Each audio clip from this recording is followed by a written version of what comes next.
What's on your radar today, Ryan? So my Intercept colleague Ken Klippenstein published a big story yesterday evening, which raises disturbing questions about the posture of the Secret Service when it comes to January 6th. Now, one reason that January 6th was merely an ugly riot and not ultimately a genuine threat to democracy on that day was that Trump and the rioters did not have the backing of the government's security services. Now, for any coup to be successful, you really do need some element of those security services, or you need hundreds of thousands or millions of people, not tens of thousands. Now, despite having appointed flunkies atop the Pentagon, he still couldn't count on their support as an institution, and the DC and Capitol Police were not under his command. But Ken's story raises some disturbing questions about the role and the loyalty of some of the leadership of the Secret Service. Now, to refresh your memory, the Secret Service whisked Vice President Mike Pence out of the Senate and into a nearby room. Now, its glass windows left it unprotected, and the head of his detail twice urged Pence to get into a caravan of vehicles and flee the Capitol. "I'm not getting in that car, Tim," Pence said. He said, "I trust you, Tim, but you're not driving the car. If I get in that vehicle, you guys are taking off. I'm not getting in the car." Now, here's how a Pence aide talked about that moment. Did the vice president leave the Capitol complex during the attack? He did not. When we got down to the secure location, Secret Service directed us to get into the cars, which I did. And then I noticed that the vice president had not. So I got out of the car that I had gotten into, and I understood that the vice president had refused to get into the car. The head of his Secret Service detail, Tim, had said, "I assure you we're not going to drive out of the building without your permission." And the vice president had said something to the effect of, "Tim, I know you, I trust you, but you're not the one behind the wheel." And the vice president did not want to take any chance. So back at the White House, Tony Ornato told Keith Kellogg, who's a longtime Trump loyalist who was by then working for Pence, that the Secret Service was going to move Pence to Joint Base Andrews. Kellogg told him, "You can't do that, Tony. Leave him where he's at. He's got a job to do. I know you guys too well. You'll fly him to Alaska if you have a chance to do it." Now, Ornato denies that conversation, and he's denied other conversations he's been alleged to have. But it's worth noting that one of the reporters on this story, Carol Leonnig, previously won a Pulitzer for her work on the Secret Service and also wrote a book on the Secret Service. Now, this is all critical because getting Pence out of the Capitol and out of Washington would have accomplished the task of delaying the certification of the election. It's unclear what would have happened next, but Trump's MO his entire life hasn't been to think 6 steps ahead. It's always been to just stay alive for one more day and hope for the best. So all this raises questions about whether someone in the Secret Service wanted Pence moved out of the Capitol for reasons that went beyond security. One way to answer that question would be to examine Secret Service messages from that day and the day before, and a Department of Homeland Security Inspector General asked to do just that. That's where Ken's scoop comes in.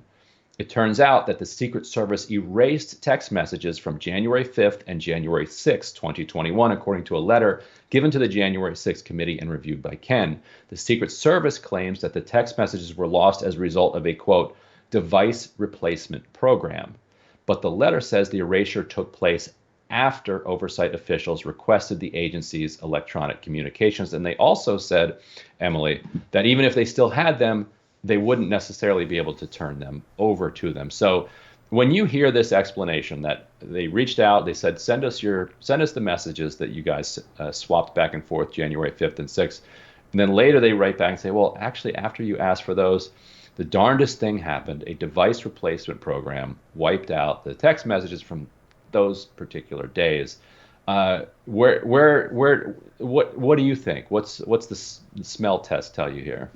So as somebody who thinks the January 6th crisis was turned into a political football in a very irritating way that doesn't address the actual security concerns and has violated people's privacy, et cetera, this actually is very concerning because the point you made exactly at the beginning of your radar, this was not a coup because the military wasn't involved, because security services were not involved in a supportive way. There were reports originally from people who said they saw Capitol police officers either aiding or sort of cheering on rioters or cheering on people who are at the very least trespassing. We still don't fully have more details or information on what that might have entailed.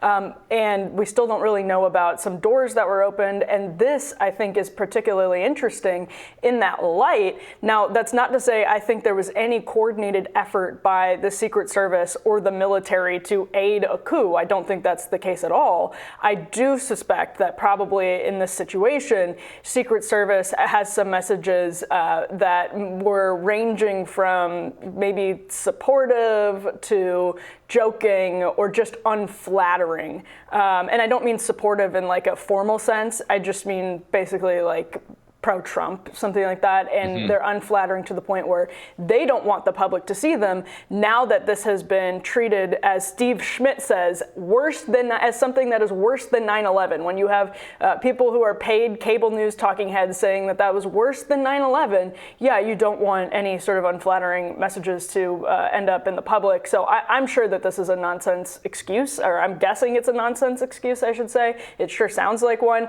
but I think it is a legitimate line of inquiry, absolutely, and it's good reporting by Ken. Yeah, and it goes kind of to the politicization of everything. You know, one reason that our system of peaceful transfer of power and civilian control of the military, which are really, you know, two advents that America kind of brought into the world, that because we have grown up with them, you know, for generations, I don't think we necessarily appreciate, you know, what not having those things in place, you know, can do to a society.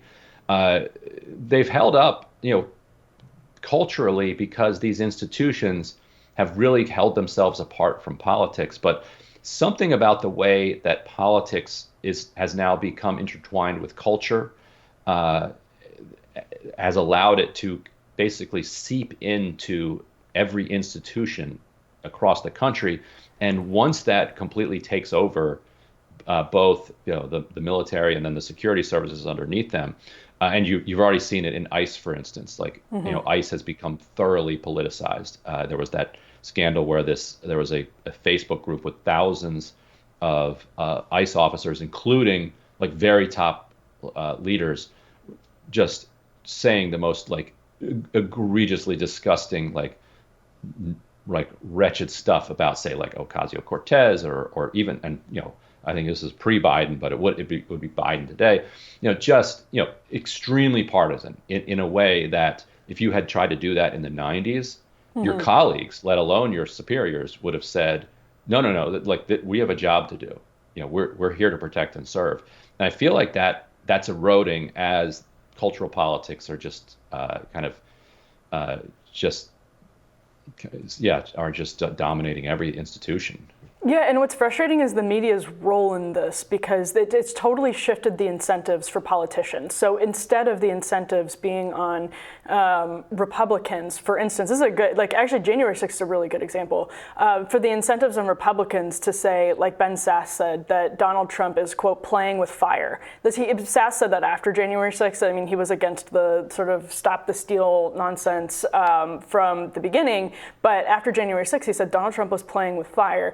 Republicans should have incentives to say that, and Trump shouldn't have an incentive to sort of try to cling to his power by enabling the people who are talking about the voting machines and whatever else they're talking about, Italy, whatever weird conspiracy theories came in. That the incentive shouldn't be on winking and nodding along with that, because the media has like perpetrated these huge conspiracy theory against Donald Trump and is wildly unfair to his voters, his supporters, and frankly anybody who has a different perspective on biology, whatever it is. It creates this weird incentive to sort of wink and nod and not ever be on the side of the media. And on the left, the media will completely fan the flames and allow them to politicize something like January 6th instead of asking legitimately serious and important questions about their overreach, the subpoena power that they've exercised over the course of this committee, how cynical this is as a political tactic, et cetera, et cetera. So I actually always come back to, I think honestly the biggest problem in our politics is media, and this is a good illustration of that. And social media, circulating with media, and it does feel like a self-reinforcing death spiral. Up next, we're going to have Sam Gadoldig. He's a corporate lobbyist who is warning corporations that House Republicans are coming for their wokeness. Stick around.